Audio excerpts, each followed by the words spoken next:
ফকিনির এটা কি চিনেন? এটা দেখ গালের মধ্যে ঠাস করে যদি একটা বাড়ি দেই তখন আপনার গালের কি অবস্থা হইব কোন তো? আসসালামু আলাইকুম আপু, ভেবে দেখবেন। সভ্য কথা। বিথা আমার আর ভাল লাগতেছে না। এই ছেলেটা প্রতিদিন আমার বিরক্ত করে।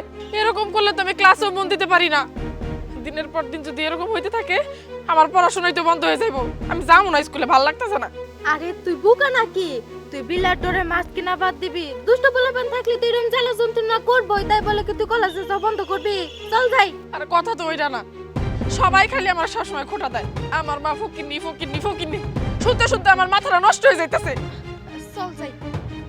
আগে দেখারা ওই যে নুরুজা ফকিরের মেয়ে না তুমি? হায় আল্লাহ, রূপ চেহারা তো ভালো, এই জন্য তো আমার পুল্লা পাগলা হয়ে গেছে গা। শোনো, তুমি যদি রাজি থাকো এক কাপড় আগে বাড়তে নিয়ে যাবো। আমার পুলা রাজীব কি পাগলা যে হয়েছে, মাও কি আমি বুঝি সব। শাস্তি